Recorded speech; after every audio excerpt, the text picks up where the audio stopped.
Hi, it's Natasha Bazile with SoldByNet.com, associate broker, home selling, and new construction specialist with Virtual Properties Realty in Georgia. Today we have a new construction video. It's back, baby.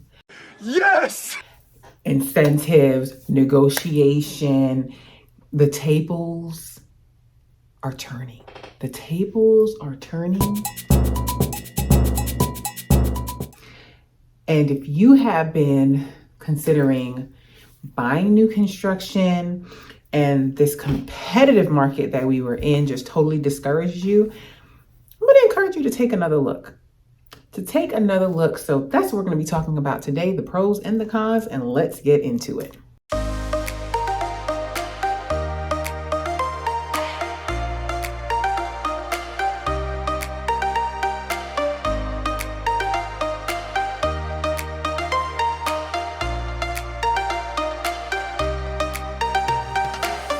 So I know there's a lot of fear and gloom and doom, and the R word is being thrown out a lot. A large part of me feel like this is all constructed and organized and planned of what they want the market to do and how they want the market to go. So I am going to suggest that if you had home buying on your list, on your goal vision board, don't take it off completely. Please don't take it off completely. Talk to professionals, talk to your mortgage lender, talk to your realtor, and decide if it's going to make sense for you. For the most part, if you plan to be in a property for years to come, I would suggest you still move forward and still look into buying. If you feel like, I'm only gonna live there for a year or so, then you might want to hold off, because we don't know if something does come about, if the market's gonna bounce back within a year. We don't know. But if you are able to ride the wave, still engage in this market. Because the reality is you're gonna be paying somebody's mortgage, whether it's your own or whether it's your landlord. So just don't totally take it off the table out of fear. Look into it and see if it's gonna make sense. And the reason for today's video is if you consider new construction, or even if you didn't think you could consider new construction before, you may be able to consider it now. Maybe worth considering. Because, listen, incentives are back and builders are offering a whole lot more than they were before when the market was crazy. And I've said in a previous video, and I will insert a clip here, prior to 2020, 2021, the market booming, like, I'm just gonna insert the clip so I don't have to repeat what I was gonna say. Watch this. It's because I have said in other videos, and I will insert the clip here, where I said, hey guys, don't wait for new construction because the build times have, they've increased. It's taking longer to build, so get in there. If you haven't seen this video, I talk about how the resale market is just so crazy, busy, saturated. I can't even think of another word to use for it, that a lot of people are going new construction. With new construction, you could go out and you could definitely find a house that was going to be ready, in 30 days or, 45 days. Now that is rare to non-existent, and you need to allow build time. So went out with some buyers last week, and the build times were 6 months, 7 months out. We're in now. Oh, we're seeing something different, and it's causing some alarm in me. Now we're seeing things like, so that's how the market, we were used to the market being like that.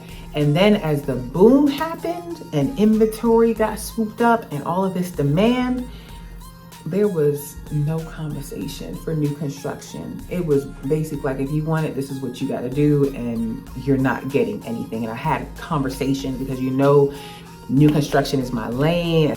I'm owning it. It's my baby. I love new construction. I would have this conversation with a lot of people like, well, why aren't we getting X, Y, Z? And why aren't they offering this? Or why aren't they offering more? It's all about supply and demand. All about supply and demand. They had so much demand, they did not need to offer it. Because if you didn't buy it, somebody else was coming behind you to buy it. Now that we're seeing the market is shifting, adjusting, cooling off in a sense. The market is shifting already. Now the demand is down. The interest rates are higher. It knocks a lot of people out of the market that was in the market for, and I say it knocked them out of the market for the sense, some people, it knocked them out completely. Like they were just barely qualifying, on the cusp of qualifying, and that interest rate hike just totally knocked them out. Their DTI, their debt to income ratio, it's just not gonna work anymore with this increased payment at this higher interest rate. Other people, they can still qualify, but they are not accepting of the new terms that, oh, I wanted this $600,000 house, but the $600,000 house at 4% compared to 7% is looking really different, and we just don't want to do it, which I'm going to still urge those people, still consider it. Don't knock. If you can consider it, you still want to consider it. Speak to your lender, see what makes sense, see what possible options are. And I recorded another video where I spoke about, they throw out there, just marry the house, not the interest rate, refinance when the time comes. It's not always a guarantee, but it can work for some people in certain circumstances. So you want to just factor everything in. But the main point of this video today is just don't go on fear and what you're being fed. Really take a look, like, does this make sense for me? Could buying in this market still be beneficial?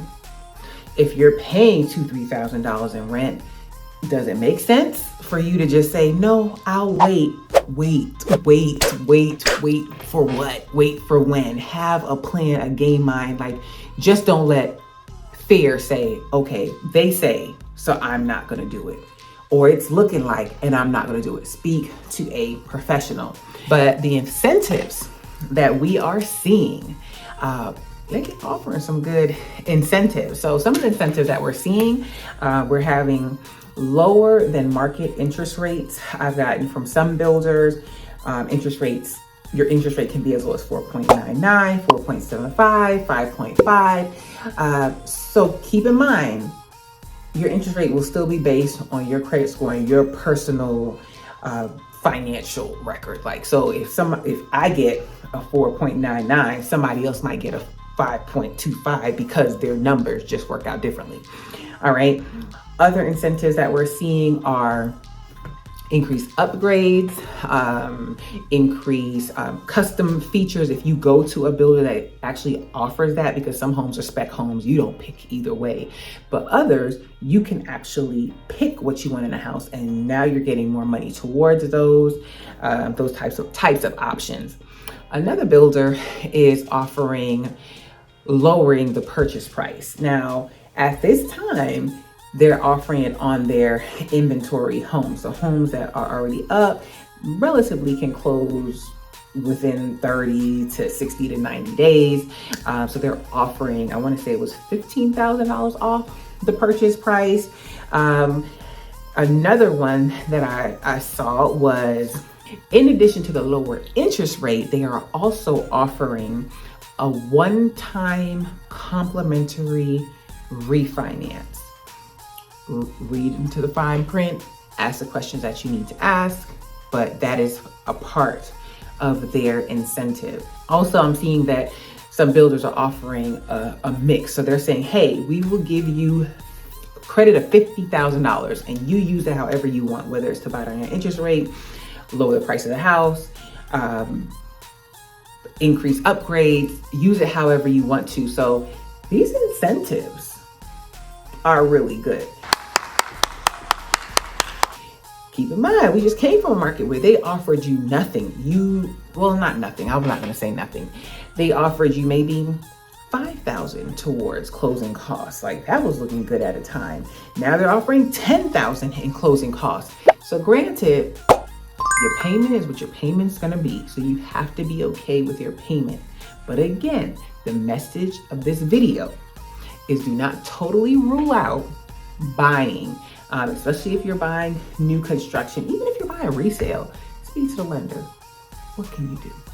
What are you guys offering? Again, new construction, You're not required to use their lender, so you can still shop and see what makes sense. The moral of the story is negotiation, purchasing power that we used to be used to was totally off the table in the boom of these last couple of years, where you had wait lists, you were waiting, they were doing raffles, they were taking bids on homes because the demand was so high. We're not seeing that now. So because we're not seeing that, what a divine revelation. You have incentives that can be used to your advantage, but again, it has to work for you. So have that conversation. I've said it before and I'll say it again. If you are buying new construction, even if you're buying resale, you should have your own representation. The person representing the seller, they represent the seller. They don't represent you. You want to have your own representation. And most of the time, it does not cost you any extra. Like, not doing that is the equivalent of going to court and asking the other side's attorney to represent you as well. They just don't do that. You just don't do that. So shout out to my colleague Candace. I actually just came from recording an episode for her YouTube channel, and that was one of the things that we talked about. So I had to mention it here. So shout out to her. If you have any questions, interested in purchasing new construction, whether it's now or you're preparing for the future, reach out to me. My Calendly link will be down below. All right, guys. If you have any questions, drop them down below. I appreciate you watching. Please give this video a thumbs up. It's free and it helps me. I appreciate you subscribing, helping me get to 10,000. Don't forget to check out the podcast. So yeah, I'm going to sign off here. Guys, have a positive. Wait, before we sign off, if you're interested, in addition to reaching out to me, you can also check out my new construction website. It is called ganewhome.com, ganewhome.com. But as well, reach out to me and I will also send you information and connect with you. All right, have a positive, peaceful, and productive day.